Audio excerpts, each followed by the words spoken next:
Toda empresa tem um gestor de pessoas. Hoje nós vamos conversar com Neide Cristo, presidente da Associação Brasileira de Recursos Humanos, ABRH, Seccional Espírito Santo, para falar sobre os desafios que esses profissionais enfrentam no mercado de trabalho. Neide, bem-vinda aos estúdios da ES Brasil, para a gente conversar um pouco mais, para falar desse profissional que hoje é conhecido como gestor de pessoas, mas que era o tradicional RH. Olá, Kikina, muito boa tarde, muito obrigada pelo convite, uma honra estar aqui conversando com você. E vamos começar então falando já dos desafios, Neide, que os profissionais dessa área enfrentam, principalmente aqui no Espírito Santo. São muitos desafios, eu não diria que são só no Espírito Santo, mas principalmente hoje é a gente conseguir equilibrar tudo aquilo que a gente tem de demandas, todas as exigências de usar toda a tecnologia disponível, a questão do trabalho híbrido, né, as formas de trabalho, com a humanização que a liderança precisa ter e que, se esquecer dela, certamente vai provocar inúmeros problemas aí nessa liderança. E a ABRH, ela congrega esses profissionais e ela então desenvolve um trabalho para trazendo essas novas tendências para esses profissionais? Isso, a gente diz que a ABRH é a casa da gestão de pessoas. Estamos sempre em busca das tendências, das inovações, das melhores ferramentas, tudo aquilo que a gente pode trazer para os nossos associados e pessoas que atuam nessa área de gestão, que possa minorar todos esses problemas, esses desafios que a gente percebe que existem. Recentemente vocês realizaram um evento conhecido, que é o Conexa H, e o tema saúde emocional foi tratado nesse evento.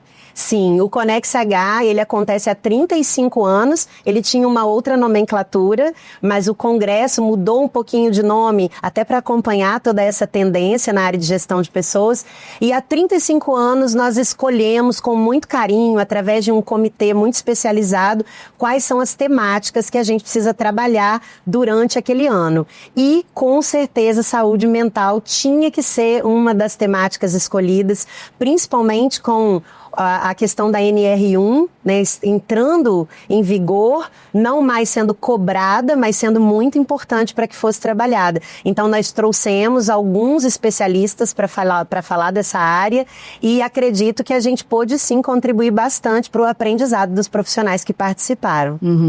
Um outro problema, Neide, é reter talentos, né? Hoje, com a falta, a escassez de mão de obra, as empresas enfrentam esse problema de você não conseguir mais reter aquele profissional, um bom profissional no seu quadro, né, de pessoal. O que um gestor pode fazer para amenizar isso dentro das empresas?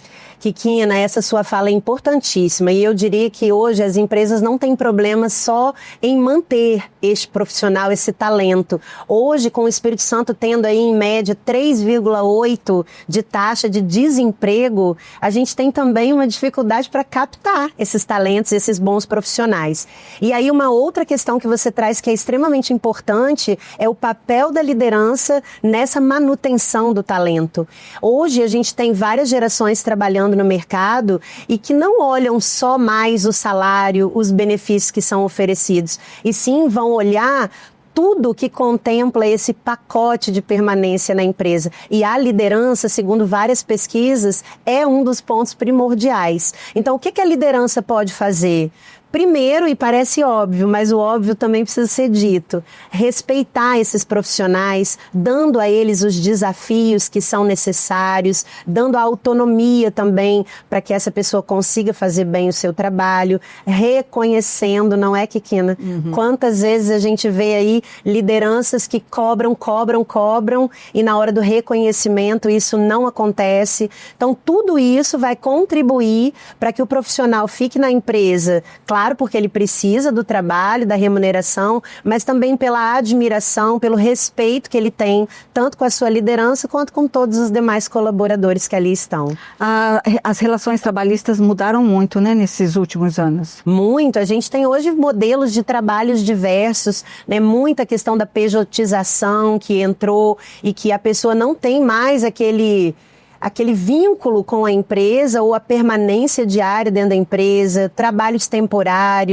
Mas eu diria, Kikina, que tudo que a gente pode fazer para prestigiar o ser humano dentro da nossa organização vai nos ajudar a perpassar por todos esses modelos que vão mudar. Mas o ser humano não vai mudar na essência de gostar de ser respeitado, de ser reconhecido, de ter um ambiente de trabalho seguro, que é algo tão importante para a gente ter a produtividade que toda empresa precisa. Até mesmo essa mudança aí de nomenclatura de recursos humanos para gestão de pessoas tem relação com esse novo conceito, né? Exato, o cuidado da gente entender que pessoas não são máquinas, não é um recurso em si. As pessoas são, na minha opinião, e acredito na de muitos que também acreditam nisso, o melhor e o maior capital que uma empresa pode ter. Então, o capital humano fazendo a diferença junto com todos os demais recursos, é claro, que a empresa precisa ter para evoluir, para trabalhar, mas com o capital humano sendo o pilar principal. Neide, vamos voltar um pouquinho no Conexa. O que ficou assim de aparente na parte de tecnologia? O que vocês trouxeram de novidade nessa área?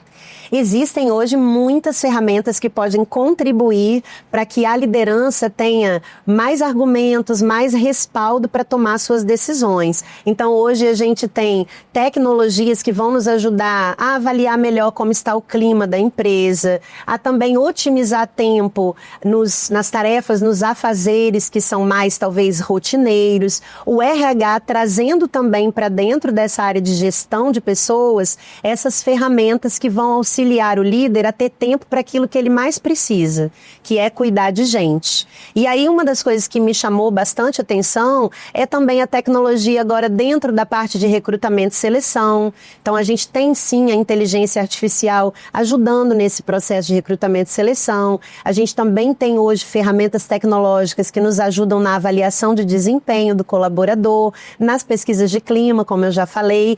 Então acredito eu que quanto mais formos evoluindo, né, junto com toda essa tecnologia para dentro das nossas áreas de atuação, e no caso, né, gestão de pessoas é a nossa área, eu acredito que a gente vai conseguir otimizar tempo para aquilo que precisamos otimizar e conseguir dedicar mais tempo para aquilo que é mais importante que só nós, enquanto seres humanos, fazemos. Uhum. Então dá para conciliar aí a tecnologia com a humanização, né? Perfeito, eu diria que não tem só que dar, a gente tem que conseguir, né, porque se eu não consigo ser alguém que avalia a produtividade como importante, mas não a produtividade a qualquer preço, e sim uma produtividade que venha com um cuidado com o outro, com cobranças, mas que são adequadas àquele meu público, ferramentas necessárias para ajudar essa pessoa também a cumprir tudo aquilo que tem que ser feito. Então a tecnologia e a humanização precisam caminhar de mãos dadas, na minha opinião. Uhum. E a gente percebe que diversidade e inclusão está na pauta das organizações. Elas respeitam isso? Como que está acontecendo essa evolução no setor empresarial? Kikina, já caminhamos muito, evoluímos muito em relação a essa parte de diversidade e inclusão.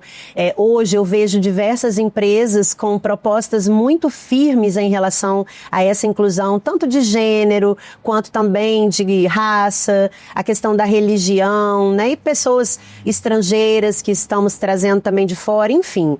Tudo que a gente sabe que é importante para trazer para a empresa a diversidade, que não deve ser só uma moda.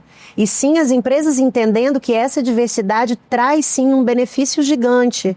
Porque se numa sociedade existe um público diverso, dentro da empresa, para eu atender essa sociedade, eu também preciso ter esse público diverso. Mas, infelizmente, a gente também vê empresas que ainda não se atentaram que essa diversidade e inclusão precisa sair além do modismo. Então, a gente sempre fala isso, e essa frase não é da Neide, mas a diversidade é a gente dar uma festa e chamar todo mundo. A inclusão é a gente chamar a pessoa que está na festa para dançar, porque ela precisa entender que ela é pertencente àquele lugar. Então eu acredito que hoje a gente já vê muita gente convidando para festa, mas ainda tem gente faltando pegar na mão e convidar para dançar, para essas pessoas se sentirem mais pertencentes. É um exemplo exemplo bom, fácil de entender. Eu gosto. Bom de assimilar. E, Neide, vamos falar da ABRH. Qual a função da associação? Qual o trabalho que vocês desenvolvem aqui no Espírito Santo? A associação já tem 40 anos, ou seja, já está aí chegando na maturidade. Uma menina, eu digo. 40 anos, com muito orgulho, uma associação que é feita por trabalho voluntário, que tem crescido a cada ano, né? A gente percebe o quanto que o envolvimento das pessoas que amam e acreditam numa missão pode fazer qualquer empresa evoluir. Mesmo uma associação que não envolve talvez aquilo que as pessoas acham que é o mais importante, que é o pagamento financeiro, mas envolve algo que a gente chama de pagamento simbólico, né, de salário emocional, que talvez seja um ponto extremamente importante para as empresas também que remuneram, para que elas pensem, né, o quanto esse salário emocional também pode fazer diferença dentro das organizações. Então, o que a BRH faz hoje? A BRH, ela avalia, dentre tudo aquilo que aparece de ferramentas, de tendências, metodologias, o que é importante trazer para esse público capixaba, e isso eu falo da BRH Espírito Santo, mas temos a BRHs aí em praticamente todos os estados do país, e aí avaliando suas regionalidades, a gente traz aquilo que acreditamos ser mais importante para o desenvolvimento dos profissionais que atuam na gestão. Também proporcionamos momentos de roda de conversa, a gente proporciona aos associados benchmarking, então sempre tem uma visita técnica que a gente oferece para que um aprenda com o outro, eventos voltados para a liderança, com ferramentas específicas, o próprio congresso, que sempre tem painéis diversos para todas as áreas. A gente está sempre pensando em trazer algo bastante eclético para que cada um, dentro do seu momento, dentro do segmento, dentro da empresa que atua, possa aproveitar um pouquinho da BRH, que é feita com tanto carinho. E os seus planos aí até encerrar essa gestão?